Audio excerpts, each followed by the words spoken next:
I solved my own murder, but I'm still alive. The night I found out I was dead, I was eating cold Chinese takeout in my apartment, scrolling through local news when my face stared back at me. It was a missing persons report. No, worse, a death announcement. Local woman found dead. Case goes cold.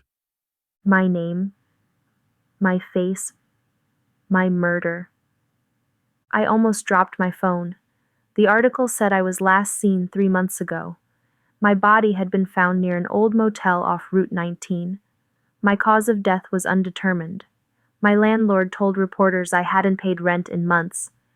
My job had let me go after I stopped showing up. The funeral had already happened. I touched my skin.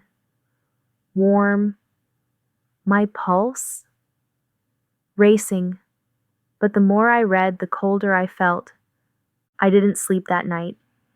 Instead, I combed through every detail like an investigator, picking apart someone else's life. My last sighting? A diner. I didn't remember going there. The cause of death? Not determined. But why? The funeral? Closed casket. The article mentioned that no family or friends had attended. I was buried quickly, quietly, like I had never existed at all. Panic gripped me. I tore through my apartment for proof that I had been alive these past 3 months. Old journals, receipts, anything to confirm my existence. That's when I found the box. A locked metal box buried in the back of my closet. I had no memory of buying it, but I knew where the key was. My hands shook as I turned the lock. Inside was a tattered journal, pages crammed with my handwriting, frantic, uneven, desperate. On the first page, one sentence stood out. If you're reading this, you have to remember, you are not her. I slammed the book shut, my heartbeat thundering in my ears. Who the hell was her? I needed answers, and there was only one place left to go. The last place I had supposedly been seen alive. The motel. It took an hour to get there.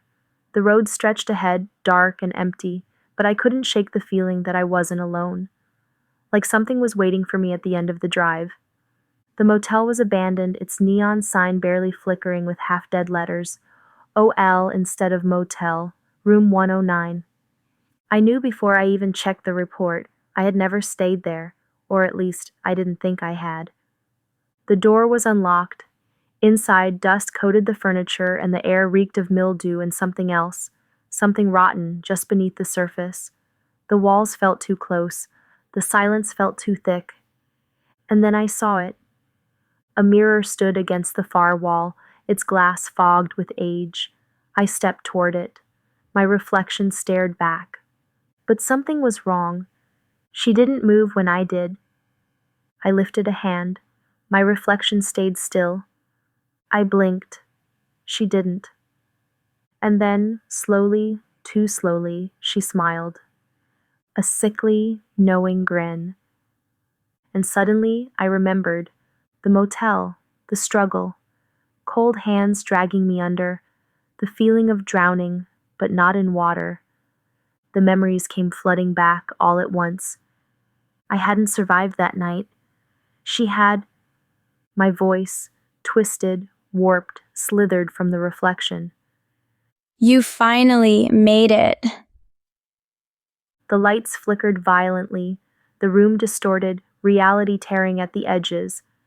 Flashes, me gasping for breath, lifeless in the motel bathtub, replaced. She had taken my place and walked in my skin, lived my life. And I had been left behind. My reflection stepped forward. You didn't make it that night. I stumbled back, my body suddenly feeling wrong and unfamiliar. The mirror pulsed, images flickering between two versions of me, one alive, one not. Her smile widened. But I did. The world cracked apart. I solved my murder, but the problem is, I don't know which version of me survived. So, what do you think? Thank you so much for spending time with me and diving into this mystery. I hope you enjoyed the journey. If you did, don't forget to like, comment, and subscribe.